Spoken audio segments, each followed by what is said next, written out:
السلام علیکم پیارے دوستوں، امید ہے کہ آپ سب خیریت سے ہوں گے۔ میں ہوں آپ کی رائٹر فائزہ شیخ اور آج حاضر ہوں پارٹ 5 کے ساتھ۔ جن لوگوں نے ابھی تک چینل کو سبسکرائب نہیں کیا، آپ سب سے ریکویسٹ ہے کائنڈلی چینل کو سبسکرائب لازمی کر لیں۔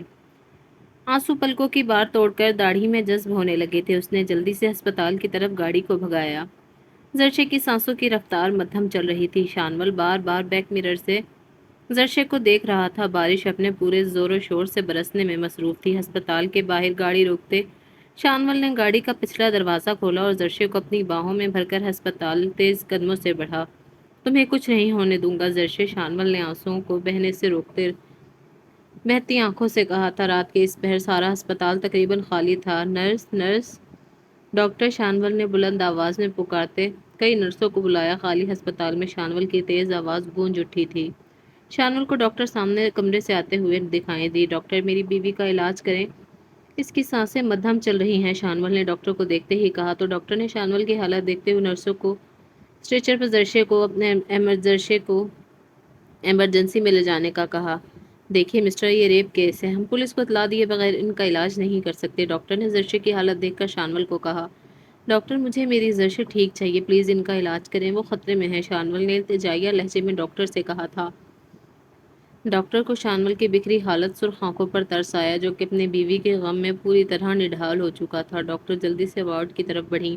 کیوں، آخر کیوں سارے درد میری زرشے کے نصیب میں ہی کیوں ہے؟ کاش زرشے کے حصے کی تمام تکلیفیں میں اپنے اوپر لے سکتا۔ تمہاری ڈھال بننے کا وعدہ کیا تھا، مگر آج وہ وعدہ ٹوٹ گیا۔ آج تمہارا خان ہار گیا زرشے، آج ہار گیا۔ وہ بارش میں چیختا کوئی دیوانہ لگ رہا تھا۔ ہار گیا تھا شانول خان، نہیں بچا پایا تھا زرشے کو ان درندوں سے۔ جس نے بھی تمہارا یہ حال کیا ہے ان کو نیست و نابود کر دوں گا، یہ تمہارے خان کا تم سے وعدہ ہے زرشے میری زندگی۔ آج جتنے تم نے دکھ جھیلے، اس سے دگنی اذیت تمہیں اس حال میں پہنچانے والوں کو دوں گا، یہ تمہارے خان کا تم سے وعدہ ہے زرشے میری جان۔ بارش شانول کے آنسو کو اپنے ساتھ بہا کر لے جا رہی تھی۔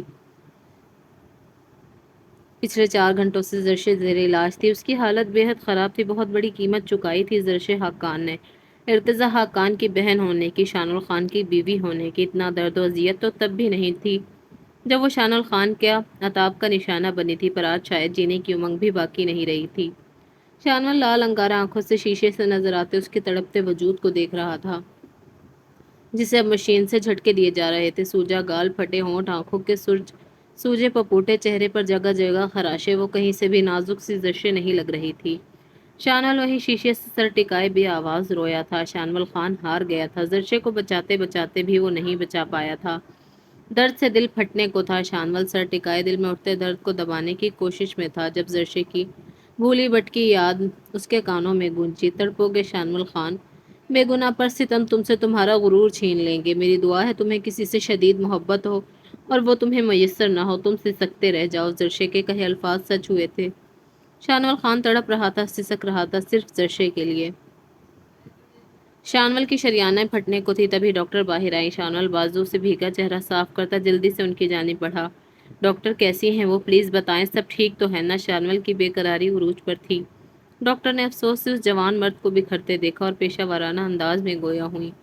دیکھیے مسٹر خان، ہمیں بہت دکھ ہے آپ کی وائف کے نقصان کا، ان کی باڈی کافی ٹارچر برداشت کر چکی ہے۔ صرف یہی نہیں، وہ 5 لوگ تھے جن کی زیادتی کا شکار آپ کی بیوی ہوئی ہیں، جسم پر نشانات ہیں، ان کو اس قدر ہراس کیا گیا ہے کہ ان کا مائنڈ بلینک ہو گیا ہے، ان کی باڈی کوئی رسپانس شو نہیں کر رہی۔ ڈاکٹر کی بات پر شانول کے کان سائیں سائیں کرنے لگے۔ قیامت کسے کہتے ہیں؟ اس وقت کوئی شانول خان سے پوچھتا، جس کے سامنے اس کی محبت لٹی تھی۔ سب کچھ برباد ہو گیا تھا۔ ڈاکٹر اسے زرشے کی کنڈیشن سے آگاہ کرتی جا چکی تھی۔ شانول وہیں دیوار کے ساتھ بیٹھتا چلا گیا، انداز میں شکستگی تھی، اس بار وار گہرا تھا جس نے زرشے حقان کے ساتھ شانول خان کی روح کو بھی زخمی کیا تھا۔ کتنا تڑپی ہوگی درد میں، نہ جانے کتنی بار مجھے پکارا ہوگا، پر میں نہیں تھا، میں اس کے قابل ہی نہیں، صرف دکھ ہی دیے ہیں میں نے، صرف دکھ۔ شانول زمین پر مکے مارتے اپنا تیش کم کرنے کی کوشش کر رہا تھا۔ کسی کو اس حادثے کی خبر تک نہ تھی۔ گھڑی کی ٹک ٹک اس کے اعصاب پر ہتھوڑے برسا رہی تھی۔ شانول کو اپنے اعصاب سے جنگ لڑتے پہلے ہی کافی گھنٹے گزر چکے تھے۔ خالی کوریڈور، اداس لمبی رات، تنہائی اور لاچاری نے اسے خود ترسی میں مبتلا کر دیا تھا۔ بے بسی کی انتہا پر پہنچتا شانول اپنے بال نوچنے لگا۔ دبی دبی چیخوں نے سسکیوں کی شکل اختیار کی اور ان چیخوں میں اسے خود پتہ نہ چلا کہ اس کی زبان اللہ اللہ کا ورد کر رہی ہے۔ شانول اچانک اپنی زبان سے ادا ہوئے لفظوں پر ساکت ہوا تھا، دل میں گویا احساس سے شرمندگی جاگا تھا۔ نہ جانے کتنے عرصے بعد اس نے رب کو یاد کیا تھا، وہ بھی اپنی بیوی کی زندگی کے لیے، مگر رب تو رحمان ہے، وہ بندے کے عیب دیکھ کر نہیں، اپنی رحمت دیکھ کر نوازتا ہے۔ شامل اٹھتا لڑکھڑاتے قدموں سے مسجد کی جانب بھاگا، وہ تو رب کے لیے جو اپنے بندے کی دل کی کوئی فریاد رد نہیں کرتا۔ شانول نے کپ کپاتے ہاتھوں سے وضو کیا اور حاجت کے نفل پڑھنے لگا۔ آج اسے احساس ہوا تھا گمراہی اور بدگمانی میں کس حد تک اس کا نقصان کر چکی تھی۔ گمراہی اسے اپنے رب کی تھی اور بدگمانی اس نے زرشے کو خود سے انجان رکھ کے پیدا کی تھی۔ شانول دعا مانگتے چھوٹے بچے کی طرح رونے لگا۔ وہاں سے گزرتے لوگ شانول کو رک رک کر دیکھنے لگے۔ یہ کیسا قیامت خیز انکشاف تھا۔ شانول خان زرش حاقان کے لیے سسک رہا تھا۔ بندہ ہے گناہ گار، تو رحمان ہے مولا، بندے پہ کرم کرنا تیری شان ہے مولا۔ نہ جانے کتنی دیر وہ سجدے میں رہا، زرشے کی زندگی طلب کرتا، دیوانگی کی آخری حدود پر تھا، درد دینے کی انتہا کی تھی شانول خان نے، پر سہنے کا حوصلہ خود میں مفقود پا رہا تھا۔ شانول نے زرشے کے لیے دعا کرتے چہرے پر ہاتھ پھیرے اور بڑی امید کے ساتھ ہمت کرتا آئی سی یو کی طرف چلا آیا۔ قدموں کی ڈگمگاہٹ الگ اندیشوں میں گھیر رہی تھی، جو وہ سوچنا بھی نہیں چاہتا تھا۔ شانول آنکھیں بند کیے خود کو تسلی دینے لگا، اس کی زرشے کو کچھ نہیں ہو سکتا، اور آئی سی یو کا دروازہ دھکیلتا اندر داخل ہوا۔ وہاں کھڑی نرسیں اسے روم میں دیکھ کر الرٹ ہوئی۔ اس شخص کی دیوانگی پورا ہسپتال دیکھ چکا تھا۔ ایک ڈاکٹر نے شانول کو دیکھتے اسے جیسے زندگی کی نوید سنائی تھی۔ Mister Khan, your wife is out of danger, but ان کا مائنڈ ابھی بھی اس حادثے میں ہے، شاید کچھ منتھ تک یہ نارمل نہ ہو، انہیں اس وقت آپ کی کیئر کی بہت ضرورت ہے، باقی اللہ پر بھروسہ رکھیں۔ ڈاکٹر کی باتیں سنتا شانول خان آنکھیں موندے رب کا شکر ادا کرنے لگا۔ دل میں ایک گونا سکون کا اترا تھا، رب کی بارگاہ میں جا کر کون خالی ہاتھ لوٹا ہے۔ جو شانول خان لوٹتا، ڈاکٹر نرسز کو ساتھ آنے کا اشارہ کرتی باہر جا چکی تھی۔ شانول نے زرشے کے پاس رکھے بینچ پر دراز ہوتے اس کا نازک مرمری ہاتھ اپنے ہاتھ میں تھامتے چہرے پر لگایا تھا۔ سانس سانس میں بے چینی تھی کہ ایک بار زرشے آنکھیں کھولے اور اس کے سارے زخموں پر شانول خان ابر کرم بن کر برسے، اپنے لبوں کا نرم مرہم بخشتے اس کی روح تک کو سکون دے دے۔ زندگی بہت بڑا نقصان، بہت برا ہے تمہارا خان، تمہاری بددعا لگ گئی، خان کو محبت نہیں عشق ہو اپنے خان کا، دل میں اٹھتے ہر جذبے کی مالک ہو زرشے شانول خان، ٹوٹ کر چاہا ہے تمہیں اور شاید تمہیں توڑ بھی دیا، بہت جلد میں اپنے زرشے کو پالوں گا، تمہارا ہر زخم میری مسیحائی پر ختم ہو جائے گا۔ زندگی شانول اس کا ہاتھ لبوں سے لگاتے سرگوشی کر رہا تھا۔ زندگی تو ان سانسوں کی روانی سے ہے، پر شانول خان کی حیات زرشے حقان کی زندگی سے جڑی تھی۔ شانول بے خود سے اسے دیکھتا جا رہا تھا، دیدار کی پیاس کسی طور کم نہیں ہو پا رہی تھی، ایک آتش تھا اللہ سینے میں بھڑک رہا تھا کہ سب چھوڑ کر اسے خود میں چھپا لے۔ آج زرشے کو ہاسپٹل میں ہفتہ ہو چکا تھا۔ شانول حویلی میں سب کو کسی میٹنگ کی وجہ سے باہر جانے کا بول چکا تھا۔ شانول کے علاوہ کوئی واقف نہ تھا کہ شانول پاکستان میں ہے، پر پوری حقیقت سے وہ بھی انجان تھا۔ شانول خان اپنی بیوی کو کیسے بے آبرو کرتا ہے، یہ سوچ ہی جان لیوا تھی۔ زرشے ہوش میں آتی تو چیخوں سے کمرہ گونج اٹھتا۔ اسے پرسکون کرنے کے لیے ڈاکٹرز نیند کا انجیکشن دیتی تو وہ صبح تک سوئی رہتی، اگر جاگی ہوتی تو ایک ہی نقطے پر نظر جمائے گھنٹوں گزار دیتی۔ میرے زخم نہیں بھرتے یارو، میرے ناخن بڑھتے جاتے ہیں، میں تنہا پیڑ ہوں جنگل کا، میرے پتے جھڑتے جاتے ہیں، میں کس پنجرے کی چڑیا تھی، میں کس بچے کی گڑیا تھی، مجھے کھیلنے والے کہاں گئے، مجھے چومنے والے کہاں گئے۔ آج زرشے کو ڈسچارج ملی تھی، شانول روم میں آیا تو تب بھی اس کی پوزیشن میں کوئی تبدیلی نہ آئی تھی۔ شانول اس کے پاس بیٹھتا ہولے سے بال سہلانے لگا، اپنے بالوں پر کسی مہربان لمس محسوس کرتی زرشے وحشت زدہ تھی ہوتی چیخنے لگی، چھوڑو مجھے درد ہو رہا ہے۔ زرشے خوف سے اس کی باہوں میں جھول گئی تھی۔ شانول خان کے لیے یہ لمحے سیاہ بختی تھے جنہیں وہ ذہن سے کھرچنا چاہتا تھا۔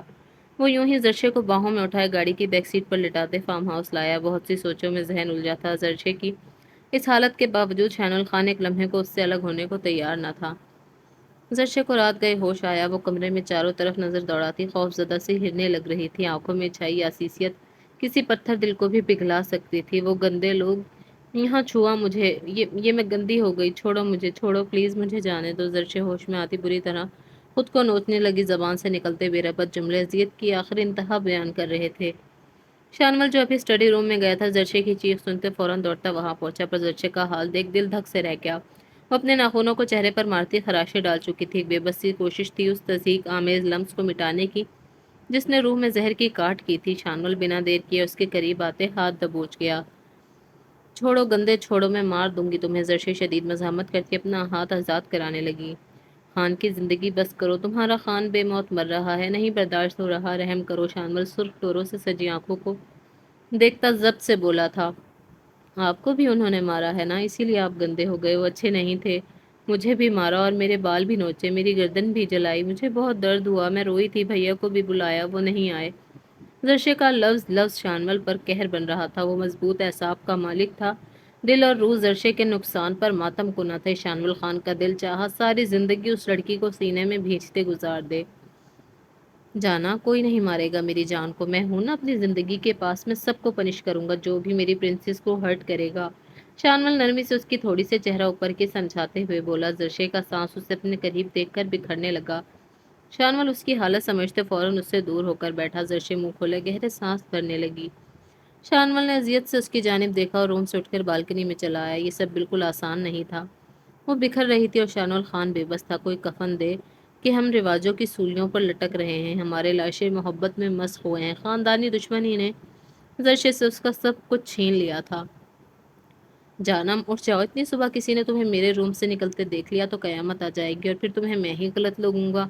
ارتضا یشوا کو بے سود اپنے سینے پر پھیل کر سوتا دیکھ اس کے کان میں جھکتے سرگوشی میں بولا۔ یشوا نے کسمسا کر دوبارہ اس کے سینے میں منہ دیا اور سونے لگی۔ ارتضا تو اس کے انداز پر غش کھانے لگا، کہا محترمہ ہاتھ نہیں آ رہی تھی اور اب پوری اس سے لپٹ کر سوئی ہوئی تھی۔ ارتضا اس کے معصوم انداز میں سونے پر مسکراتا ہوا یشوا کو مزید خود میں بھینچ گیا۔ یشوا کے بالوں پر لب رکھتے اس کے گرد اپنا حصار ڈالتا دوبارہ سے اسے خود میں سموئے سونے کی کوشش کرنے لگا، جو اس کی موجودگی میں تو شاید ناممکن ہی تھا۔ سانول زرشے اور اپنے بھائی کے لیے کافی پریشان تھا، مگر اسے باہر نکلنے کی اجازت نہیں تھی۔ شانول اسے سختی سے ہاسپٹل آنے سے منع کر چکا تھا، جس پر سانول اپنا سمو لے کر رہ گیا۔ زرشے کی اچانک طبیعت خرابی پر وہ کچھ چونکا تھا، کیونکہ شانول نے اسے صرف یہی بتایا تھا کہ زرشے بخار میں مبتلا بے ہوش ہے۔ آج اس کا اپنا دل بھی بے سکون تھا، شدت سے اس قاتل حسینہ کی یاد آئی تھی، حویلی جا کر تو اسے بھول ہی گئی تھی۔ سانول نے بالوں میں ہاتھ پھیرتے آنکھوں کو دل فریب انداز میں جنبش دی۔ ایک چمک سی تھی کچھ انوکھی، جو اب یقیناً نینا خان پر بھاری پڑنے والی تھی۔ سانول اس کا سرخ تپتا چہرہ سوچتے خود ہی مسکرانے لگا۔ جھلی سی تھی نینا خان پر، عشق کی معراجوں پر سانول خان سے آگے تھی۔ اس نے سانول خان کی امانت میں خیانت نہیں کی تھی، خود کو سنبھالا تھا، انتظار کیا تھا۔ سانول خان کی محبت بے لوث تھی تو نینا خان کا عشق بے انتہا، دونوں کے احساسات ایک دوسرے کے لیے انمول تھے، جن کی قیمت دنیا کی کوئی شے دے کر بھی ادا نہیں کی جا سکتی تھی۔ ارتضا یشوا کو لے کر اپنے فلیٹ پر جا رہا تھا، وہ مزید یشوا کو خود سے دور نہیں رکھنا چاہتا تھا، مگر اماں سائیں کی ناراضگی کے ڈر سے ان کے کمرے کی طرف بڑھ گیا تاکہ ان سے یشوا کو لے جانے کی اجازت لے سکے۔ ارتضا نے کمرے کے دروازے پر دستک دی، اماں سائیں کی اجازت ملتے ہی کمرے میں اندر داخل ہوا۔ آؤ ارتضا۔ اماں سائیں ارتضا کو اپنے کمرے میں دیکھ کر خوشگوار حیرت سے بولی تھی۔ ارتضا نے اماں سائیں کے ہاتھوں کو تھام کر عقیدت سے بوسہ دیتے اپنی آنکھوں پر لگایا۔ اماں سائیں اپنے بیٹے پر صدقے واری جا رہی تھیں۔ اماں سائیں کی بدولت ہی تو ارتضا اس حویلی میں واپس آیا تھا اور اپنی عزیز جان بیوی کے اس نئے روپ کا احساس ہوا تھا۔ اماں سائیں، دراصل میں یشوا کو شہر لے جانا چاہتا ہوں، اگر آپ کی اجازت ہو تو کیا ہم جا سکتے ہیں؟ مرتضیٰ نے مؤدب لہجے میں اپنی ماں سائیں سے اجازت طلب کی۔ آخر میں بھی تو تم دونوں کو ایک ساتھ دیکھنا چاہتی تھی ارتضیٰ، تم دونوں جاؤ اور اگر دل کرے تو ایک دو دن وہاں اکیلے گزار لینا۔ اماں سائیں نے خوش دلی سے ارتضیٰ کو اجازت دیتے ہوئے ارتضیٰ کے ماتھے پر پیار سے بوسہ دیا۔ جی اماں سائیں، اب اجازت دیں، ہم نکلنے کی تیاری کرتے ہیں۔ ارتضیٰ نے محبت بھرا لمس اماں کی سائیں کی پیشانی پر چھوڑا اور روانگی کی اجازت طلب کی۔ اللہ تم دونوں کو نظر بد سے بچائے میرے بچے، فی امان اللہ۔ اماں سائیں نے ارتضیٰ اور یشوا کو نظر بد سے بچنے کی دعا دی اور ارتضیٰ کو بہت سی دعاؤں سے رخصت کیا۔ اجازت ملتے ہی ارتضیٰ اپنے کمرے کی جانب بڑھ گیا تاکہ اپنی پٹاخہ کو دیکھ سکے وہ تیار ہے یا نہیں۔ کمرے میں داخل ہوتے ہی ارتضیٰ کی نظر یشوا کے وجود پر مرکوز ہو گئی تھی۔ یشوا نیوی بلو کلر کے کامدار سوٹ کے ساتھ شانے پر ہم رنگ دوپٹہ سجائے، بالوں کو کیچر میں مکیف کیے، کانوں میں چھوٹے آویزے پہنے بالوں سے الجھ رہی تھی۔ ارتضیٰ آہستگی سے یشوا کی جانب بڑھا، جو کہ بار بار آئینے کے سامنے ٹھہر کر اپنے آویزوں کو کان میں ڈالنے کی کوششوں میں مگن تھی، پر نہ جانے کیا دشمنی ہو گئی تھی یشوا سے۔ ان چھنکتے آویزوں کو وہ جھنجھلائی ہوئی سی ارتضیٰ کے دل میں اتر رہی تھی۔ ارتضیٰ نے آگے بڑھتے یشوا کے ہاتھ سے گولڈن آویزے لیے اور آرام سے کان میں ڈالنے لگا۔ یشوا آئینے میں اپنا اور ارتضیٰ کے عکس کو دیکھنے میں مہو تھی، جو بڑے منہمک انداز میں یشوا کے کان میں آویزے ڈالنے میں مگن نظر آ رہا تھا۔ ارتضیٰ بلو پینٹ کوٹ میں جچ رہا تھا۔ یشوا نے دل ہی دل میں اپنی جوڑی کو سراہا تھا، دل نے شدت سے دعا کی کہ لمحات یہیں تھم جائیں۔ لو ہو گیا، چلو اب ہم پہلے ہی لیٹ ہو گئے ہیں، تم لڑکیوں کی تیاری کبھی مکمل ہی نہیں ہوتی۔